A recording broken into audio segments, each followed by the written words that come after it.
waa tahay dhegeystayaal assalaamu calaykum waraxmatullaahi tacaala wabarakaatuh waa qaybtii afraad ee qisadeeni allah u naxariistee naftii hureegani cali caarar waxaad nagala socotaan waa dayax weerar miidiya waxaana qisada qoray cabdirasaaq abi waxaan idinla socodsiin doontaa hadduu eebaweyne ogolaado anigoo yaasmiin axmed muuse inkastoo hal qoys ama hal ruux oon isku aamino ama ciidani noqda ama dhaawacay qariya waxa aan isku aamino haysan jirin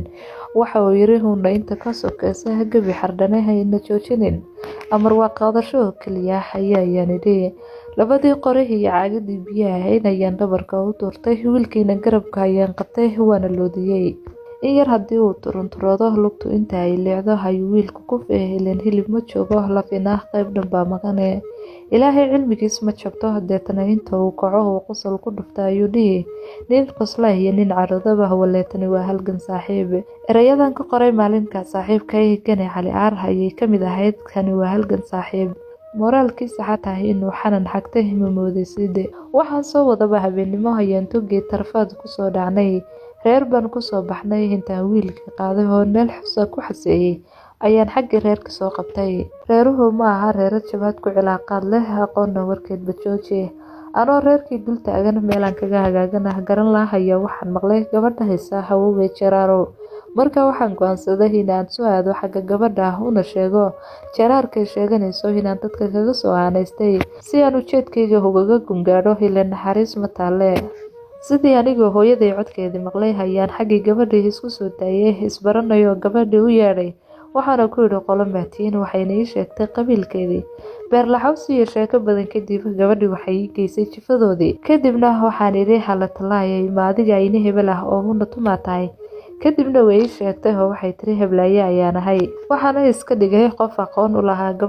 gabadhii waa ay yaabtay oo waxay igu tiri huna bal isku kay sheeg anigu kolley aqoon kuuma lihiye waxaana ku yidhi walaal reer hebel baan ahay oo reer hebel baan kasii ahay ina hebelna waan ahay hebelna waa uu dhalay jifo hoose oo iyada reerkooda ana hadda gabadhii waan u sheegay magaciyo ina ayaan jirina gabadhii waan u sheegtay inta ay yaabtay gabadhii tiri oo walaal maxaan kuu garan lahay waa sidee kumaba garanaye waxaan ku yidhi walaal sidaad reer hebel u guursatayba sideedaba waad naylooday oo aad nooma xasuusatid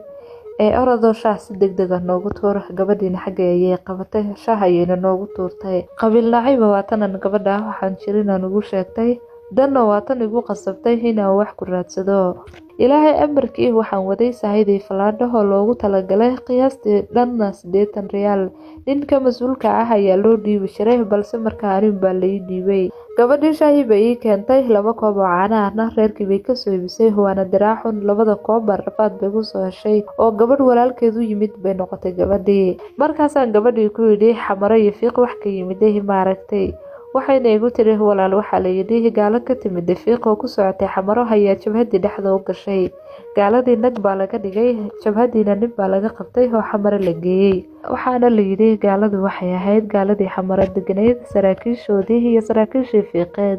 oo gaaladii waxa ay tiri jin waalan baa wadadii noo galay 2 nin oo jin ah oo waalwaalan oo waxay yihiin aan la garanayn ayaa neelay cajiib gabadho hadalkeeda sii wadata ayaa tiri qolo jabhada axmed nuur garas wato ayaa habeen dhaweyd meelahan martay ayaa la yidhi inay kuwa yihiin mooye fiiqna gaaladii iyo wixii raacsanayd baa inay ooyayaan ayaa maqalaygo ah anna waxaan ku idhi wadanka caawan baan soo galay oo waan ku cusbahay waxaana ka yimid dhanka iyo dhagax madow waana raadgadashaan soo garan maysid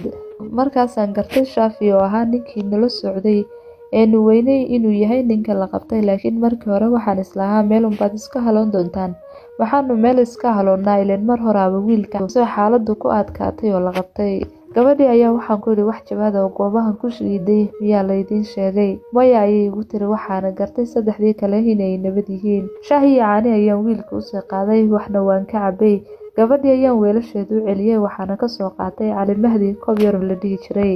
xaanaha intii soo hadhay in shaahay in biyo ahaana waxaan iskugu daray caagadii aan odayga kasoo qaatay baan ugu shubay ilaan xaalad adag baa timid oo danbaa igu qasabtay odayga arigiisa ilaashanaya inaan caagadiisa kala soo goostee naftoorey markaan caanihii iyo shaahii cabiyey uu yaro noolaaday ayay gacantiisii dhiig hor la bilowday ilaan gacantanay wax yar unbaad u baahan tahay laakiin anigii baan kuu garanayn macawiis cusubaan watay unbaan kolbayn soo jeexa oon ku maraa iyo faashadaan wadanay 10 daqiiqo kadib faashadii iyo macawiistii aan ku duubay waa iska soo dhici alla wadaa qadaray. waanan guuriyey wiilka tarfa iyo qawyaheeda marka aan ka baxnay dusha kale aan u baxnay. habeen kala badhna ay tahay ayaan iska seexanay. marka iyada ah aniga iyo wiilku isma dhaanno oo kor iyo hoosba waxa ay qariyay jidhkayga iyo maryahayga waxaa ku sharaxan waa dhiiggii walaalkeen rabbi naxariista jannaha ka waraabiye. weli xasuusaha aan iga hadhayn waxaa ka mid ah caraftii iyo udugii dhiigga walaalkeen Ganay Cali Aar allah u naxariistee. waxauna dhiigga walaalkeen Ganay Cali Aar uu urayay cadarada yaryar ee carafta badan sidoodoo kale. urtii dhiigba ma laha inaan dhibsaday iska daayay bal caraftiisa ah ayaan sanka la siraacayay. waxyaabaha aan weli isweydiiyey ka mid tahay kolley dadka qaarka inay arrintaa qaadan waayeen baa macquula laakiin la yaabi maayo sababtoo ah aniguba haddaynay qabsan lahayn ma aamini lahayn laakiin waa arrin xaqiiq ah. waqtigan xaaliga ah weli udugii dhiiggii Ganay Cali Aar waan dareemaa waana xasuusta qalbigayga kamana dhammaato xasuusihiisii. hiraabtii ayaan wiilkii kiciyey waana iska soconay in yar markaan wadaba kolba koobkii yaraa ayaan caani iyo shaah ayaan isugu daray kolba ugu dhiijinayay waana u tashiilayay. ku darso dhulka aqoon uma lihi laakiin waxaan ahaynaa raadkanagii maalintii hore aan soo soconay aan soo marnay. muddo markii aan soconay maalin caadi ahna ay noqotay hayaan meel fadhiisiyay wiilkii.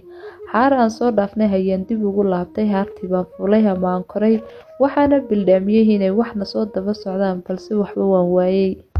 ilaan gaala ayaaba naga horeyso oo raadkanagii hore intay aragtay hayayba wajahada aan u soconno xidhatay oo raadkanagii hore ee kan ahaa unbayba iska dhex fadhiisatay ilaan meeshuu ilaahay wax ka wado dameera weyle ka dhale. intaan ka maqnaa ayuu gacantiisii tuujiyey waana u yimaaday wiilkii waxuuna yidhi dhiyow gacanta intaan yaro tuujiyey hayeynay ololaysa dhiiggiina waa u istaagay. markaan halkaan nabo dhiiggu waa u istaagayaa. markii ayaa waxaan idhi haddaynu fahnay u kaaday dhiigga waynu joojin. halkii uu tuujinayay ayaan xadhig kaga xidhay cukurka gacanta intaan xadhig kaga xidhay ayaan luqunta u suday. mar dambena dhiig tifiq kama soo odhanin laakiin waxay iigu taallaa wiilku mar hore ayuu soo dhiig baxay. wiilkii intuu miyirsaday oo indhihii kasoo boodeen ayuu tallaabadii qumaati u qaaday ilaan hoogba gacanta laalaada iyo xidhi la-aantu ahaaye. waa tahay dhegeystayaal intaas ayaan kusoo afmeenaynaa xalqadeeni maanta bal maxaa xigi doona la soco qaybta xigta ah.